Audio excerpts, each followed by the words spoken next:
영과 진리로 예배하는 이 시간, 성도 여러분들에게 하나님의 놀라우신 은혜와 사랑이 가득하시기를 기원을 드립니다. 한 해 가운데 가장 풍성하다고 하는 한가위를 맞이하면서 다시 한번 열매의 모습과 가족의 귀중함을 새롭게 하는 그런 귀한 절기가 되시기를 바라며, 다시 한번 우리 자신의 현주소를 확인하며 하나님 앞에 예배 드립니다. 그리스도인은 누구인가? 저 지난주에 저는 서울연회가 주최하는 5days 영성 아카데미라고 하는 그런 프로그램, 닷새 동안 수도원의 영성을 가지고 훈련하는 그런 훈련에 참여를 했습니다. 주로 침묵하는 시간, 묵상하는 시간이 가장 많았던 그런 훈련인데, 그때 저에게 주신 하나님의 질문이 있었습니다. 너의 정체는 도대체 무엇이냐라는 그런 질문이었습니다. 나의 정체가 무엇일까? 그래서 한 주간 내내 그 말씀을 묵상을 하게 되었습니다. 우리는 하나님의 택하신 거룩하고 사랑받는 자입니다. 우리의 정체를 분명히 알 때 우리는 방황하지도 않고 두려워하지도 않게 될 것입니다. 우리 자신의 정체를 분명히 알아야 됩니다. 우리는 사이비가 아닙니다. 유사품이 아닙니다. 우리는 서자도 아닙니다. 우리는 하나님의 자녀입니다.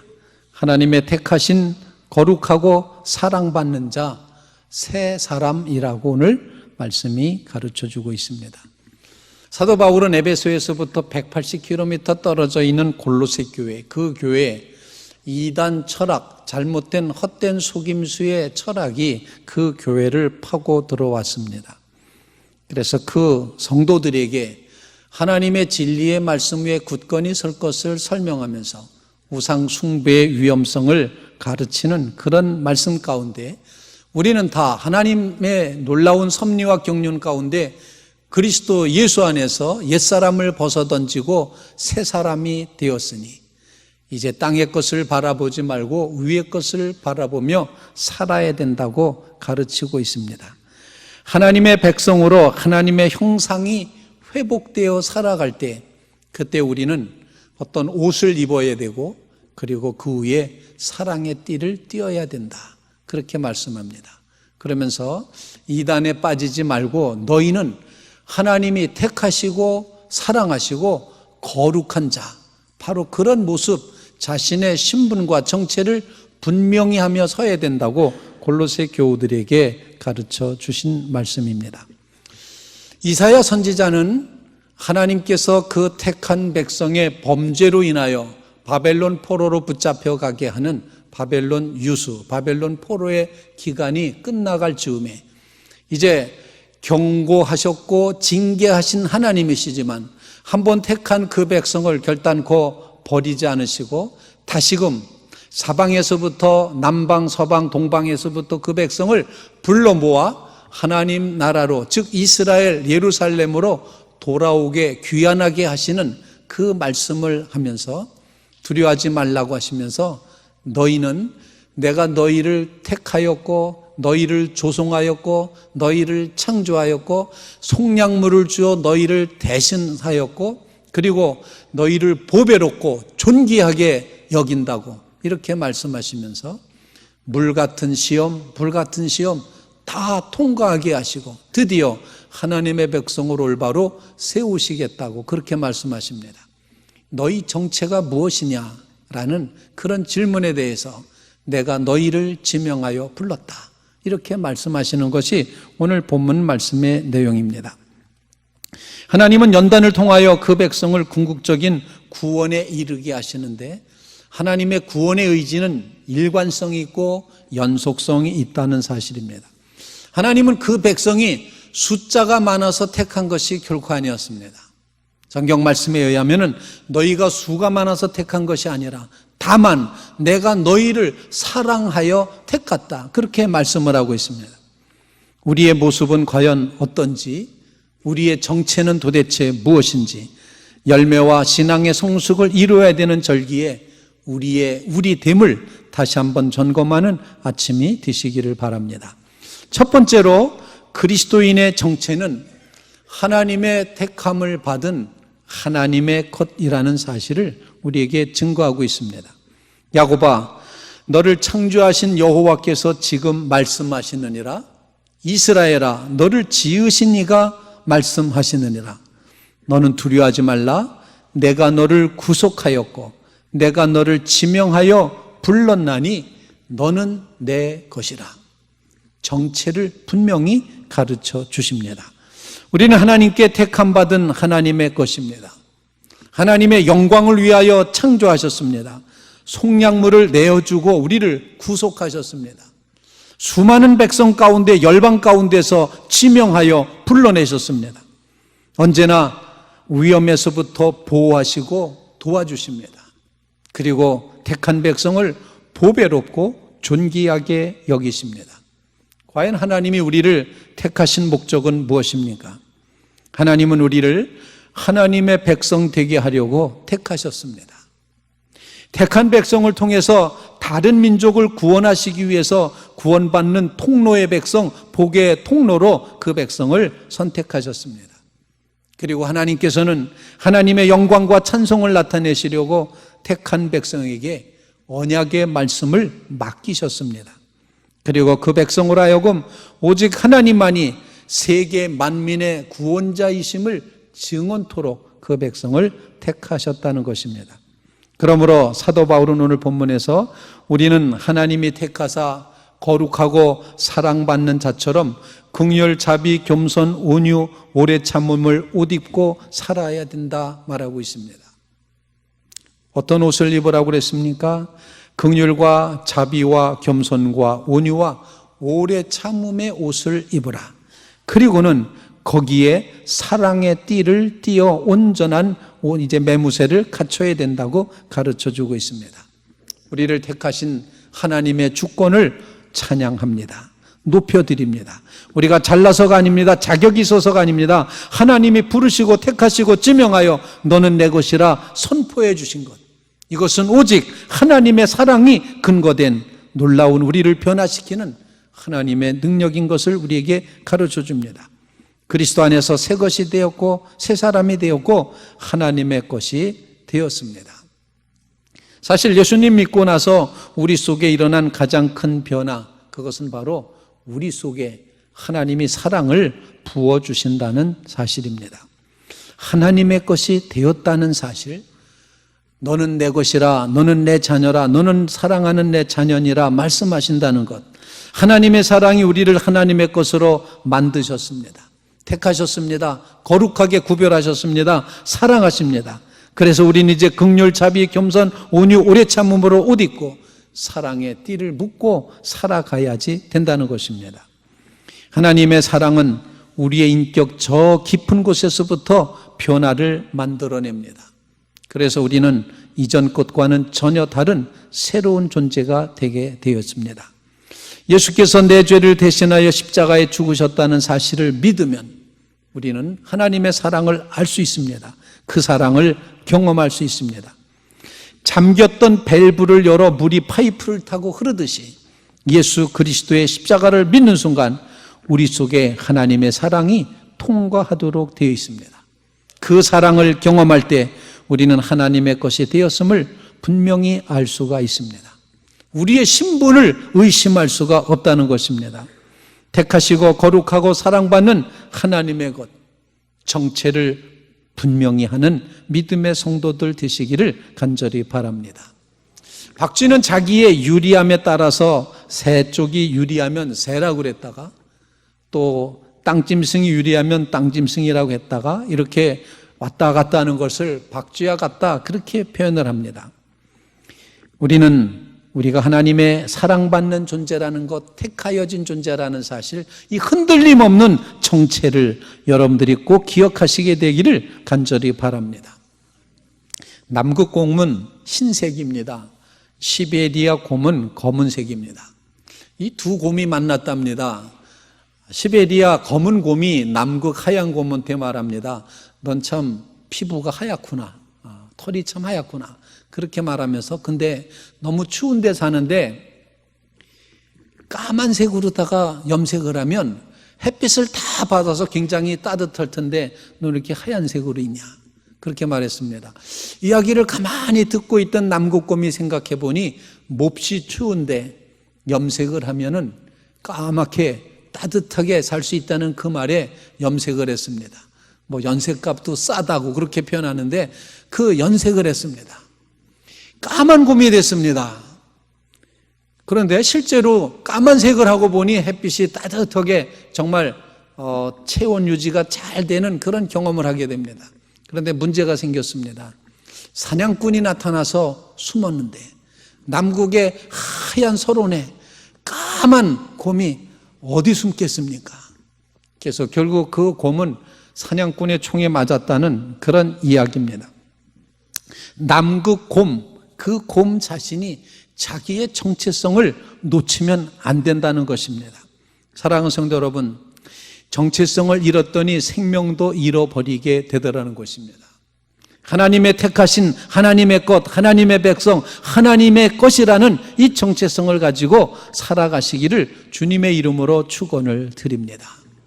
바로 이것이 첫 번째 우리에게 주시는 하나님의 음성입니다. 우리는 모조품 아닙니다. 진품입니다. 그리스도인입니다. 언제 어디서나 그리스도인이어야 되는 것입니다. 하나님의 택하신 사랑받는 하나님의 것으로 지명하여 불러내신 바로 그런 믿음의 자리 꼭 지켜가시기를 주님의 이름으로 축원을 드립니다. 여호수아가 이렇게 말합니다. 너희 섬길 자를 오늘 택하라. 너희가 여호와를 섬기는 것이 좋지 않게 보이거든 강 건너 저편에서 섬기던 신이든지 아니면 이 땅의 아모리 사람의 신이든지 너희 섬길 자를 오늘 택하라. 이 말씀은 너희의 정체를 분명히 하라, 이런 말씀으로 들려집니다. 사랑하는 성도 여러분, 오직 하나님을 섬기는 하나님의 택하신 거룩하고 사랑하신 자처럼 긍휼과 자비와 온유와 오래 참음과 또 이제 정말 하나님께서 주시는 겸손의 삶을 살아가는 믿음의 성도들 다 되시기를 주님의 이름으로 축원을 드립니다. 둘째로 그리스도인의 정체는 오늘 본문 사도 바울의 말씀에 의지하면은 주님의 평강이 마음을 주장하게 하라, 이렇게 말씀합니다. 즉 예수 그리스도의 평강이 그 마음을 주장하는 자가 참 그리스도인이라는 사실을 증언하고 있습니다. 하나님의 놀라운 사랑 우리 가운데 임했습니다. 그 사랑을 인하여 우리 속에 하나님의 평화가 임합니다. 하나님은 외부적으로 물같은 시험, 불같은 시험 다 통과하도록 만들어 주십니다. 그러면서 그리스도의 평강이 너희 마음을 주장하게 하라 말씀합니다. 물시험은 홍해의 시험과 요단강의 시험이었습니다. 또 물시험은 광야를 지날 때 마실 물이 없어서 고생했던 시험이기도 합니다. 또 한편으로 불시험이라고 되어 있는 것은 광야를 사막을 통과하는 동안에 그 뜨거웠던 사막을 어떻게 통과하느냐, 그것이 시험이었습니다. 그런데 하나님은 물시험, 불시험 다 통과하도록 해주셨습니다. 물이 침몰하지 못하도록, 불이 사르지 못하도록 하나님이 보호해 주신다 말씀을 하고 있습니다. 평강을 주신다는 말씀이죠. 건너가게 하십니다. 기적을 보게 하십니다. 능력을 체험하게끔 하십니다. 하나님의 보호하심으로 우리는 평강을 누리게 된다는 것입니다. 궁극적인 평강은 예수 그리스도께서 십자가에 달려 죽으심으로 우리에게 허락해 주셨습니다. 하나님과 우리 사이에 평강을 이루셨습니다. 사람과 사람 사이에 화해를 이루십니다. 평강이, 그리스도의 평강이 여러분의 마음을 주장하게 하십시오. 이것이 사도 바울의 권면입니다. 은혜가 풍성한 사람에게는 그리스도의 평강이 작동합니다. 세상이 알지도 못하고 세상이 빼앗아 갈 수도 없는 평강이 임하게 됩니다. 그리스도의 평강이 너희 마음을 주장하게 하라. 너희는 평강을 위하여 한 몸으로 부르심을 받았으니, 이렇게 말씀을 합니다. 평소에는 외적인 조건으로 사람이 평가받기도 하지만 어려운 일이 닥쳐질 때 정말 예수 믿는 사람은 평강이 내 마음을 주장하느냐에 따라서 참 그리스도인인가 아닌가가 판별날 수 있다고 그렇게 생각을 합니다. 하나님께서는 믿는 백성들에게 평강을 주셨기 때문에 어려울 때 더 깊이 하나님의 품에 파고들고 더 깊이 하나님이 우리를 더 이상 비참하지 않게 하실 거라는 그런 믿음의 마음 가지고 견딜 수 있게 된다는 것입니다. 하나님의 백성은 오히려 위기가 닥쳐왔을 때 더 주님께 가까이 나가며 그리스도의 평강, 그 평강이 내 마음이 주장되도록 내어드린다는 사실입니다. 사랑하는 성도 여러분, 주님의 평강이 여러분에게 임하시기를 주님의 이름으로 기원을 드립니다.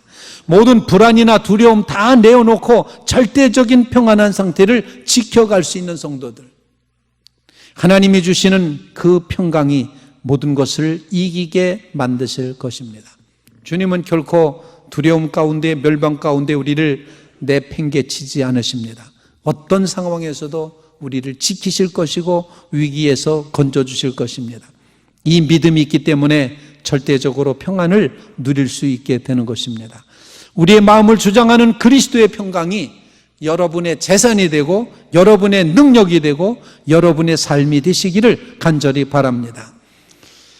하나님을 믿고 의지한다 그래도 우리 마음속에 드는 불안과 두려움 어찌 그걸 다 막을 수가 있겠습니까? 여전히 예수 믿지만, 믿음을 가지고 있지만 그럼에도 불구하고 염려, 근심, 걱정으로 잠 못 이룰 때가 왜 없겠습니까? 그러나 그럴 때마다 그리스도의 평강으로 모든 두려움을 밀어내는 성도들 되시기를 주님의 이름으로 부탁을 드립니다. 내가 십자가에서 너의 모든 염려, 근심, 걱정, 두려움을 해결하였다. 내가 너에게 평강을 준다. 그리스도의 평강이 네 마음을 주장하고 있다. 이렇게 주님을 의지하여 하나님을 의지하는 든든한 그 마음으로 평강한 삶을 누려 가시기를 주님의 이름으로 축원을 드립니다. 평화로다 하늘 위에서 내려오네. 그 사랑의 물결이 영원토록 내 영혼을 덮으소서. 내 맘속에 솟아난 이 평화는 깊이 묻힌 보배로다. 나의 보화를 캐내어 가져갈 자 그 누구랴 안심하랴. 정말 그리스도의 평강이, 우리 맘속에 그리스도의 평강이 우리를 주장해서 우리의 겉사람이 하나님의 사랑으로 옷 입고 우리의 속사람이 그리스도의 평강으로 가득 채워지는 그런 삶을 살아가시는 주의 성도들 다 되시기를 주님의 이름으로 축원을 드립니다. 세 번째로 그리스도인의 정체는 오늘 본문 말씀에 보면 하나님의 은혜에 대해서 끊임없이 감사하는 존재가 되는 것, 이것이 그리스도인의 정체성이라는 걸 가르쳐 주십니다.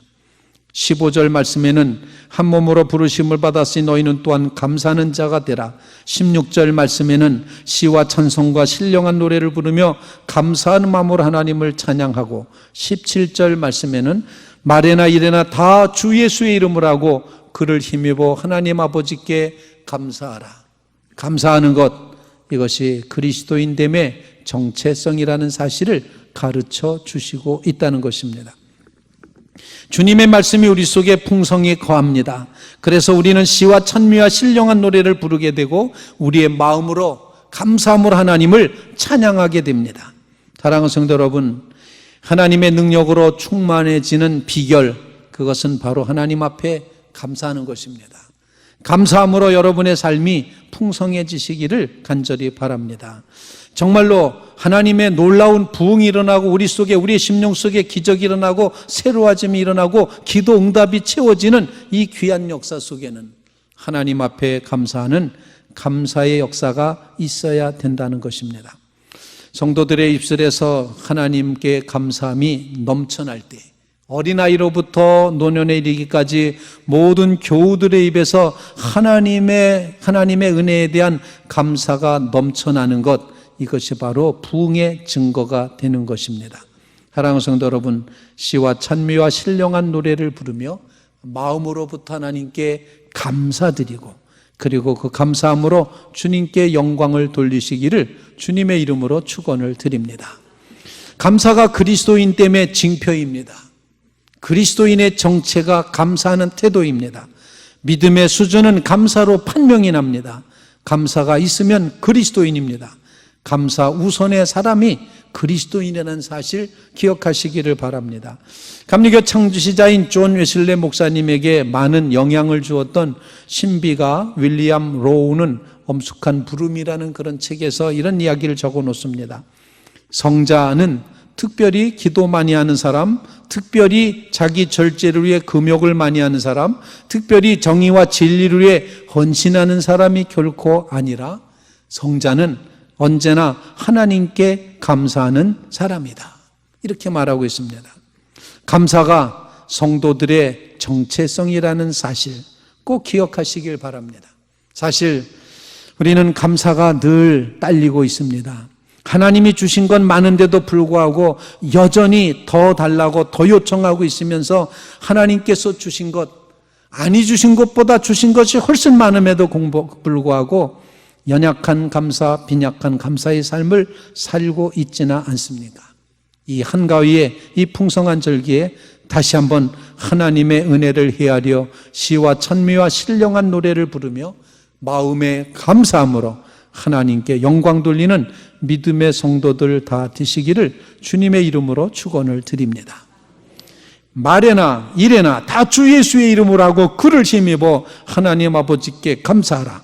에베소서 5장 20절과 병행 구절인데 무엇을 하든지 말에나 일에나 주 예수 그리스도의 이름으로 하는 것, 이거 뭘 의미하는 것입니까? 말이나 일이나 다 주 예수 이름으로 하라. 이것은 나라는 존재는 없어지고 주님이 내 안에 살아계신다는 표현이 되겠습니다. 나 자신은 일제 없어지고 예수님만이 우리를 통해 일하시고 우리의 마음속에 감사의 영을 불러일으키셔서 하나님께 감사하지 않고는 견딜 수 없는 마음을 부어주신다는 것입니다. 이것이 믿는 성도들이 살아가는 삶의 기적인 것입니다. 나는 죽고 성령의 감화에 따라서 말하고 행할 때 큰 은혜가 임하고 이 은혜로 우리는 더욱더 하나님께 감사하며 찬양을 돌리게 되는 것입니다. 신령한 삶, 이 삶 속에 감사를 채워가는 믿음의 성도들 다 되시기를 주님의 이름으로 축원을 드립니다. 우리의 정체가 무엇입니까? 우리는 하나님이 택하신 하나님의 것입니다. 우리의 정체가 무엇입니까? 예수 그리스도의 십자가로 말미암아 우리에게 주어진 그리스도의 평강이 마음을 주장하는 존재입니다. 우리의 정체가 무엇입니까? 그것은 바로 베푸신 하나님의 은혜와 사랑, 그 영광을 찬양하며 감사하는 것, 이것이 바로 우리의 정체인 것입니다. 그때 하나님께서 더 많은 복을 부어주실 줄로 믿습니다. 더 크게 우리를 들어 사용하실 줄로 믿습니다. 그러므로 사랑하는 성도 여러분, 우리의 정체를 분명히 알게 하여 주시옵소서 간구하는 마음으로 이 절기, 이 아름다운 절기를 지나시기를 주님의 이름으로 축원을 드립니다. 같이 기도드리겠습니다. 거룩하신 하나님, 영과 진리로 예배하는 귀한 시간에 너는 도대체 정체가 무엇이냐 묻고 계시는 하나님의 음성을 저희들이 들으며 말씀 안에서 그 답을 발견합니다. 택하시고 거룩하시고 사랑하신 자처럼 하나님의 것임을 깨달으며 살게 하여 주시옵고, 아버지 하나님, 요란한 세상 한복판을 살아가지만 그러나 그리스도의 평강이 우리의 마음을 주장하여 주셔서 주의 평강이 우리 속에, 우리의 삶 속에 채워져 가게 도와주시며 거룩하신 하나님의 은혜와 그 사랑에 감사 감격함으로 늘 주님 앞에 높여 찬양하고 기뻐하고 감사하는 삶을 살아낼 수 있도록 은혜 부어 주시옵소서. 참된 그리스도인으로 부르셨사오니 이 아름다운 절기에 그리스도인됨을 확인하며 묵상하며 따라갈 수 있도록 축복하여 주시옵소서. 예수님의 이름으로 간절히 기도하옵나이다. 아멘.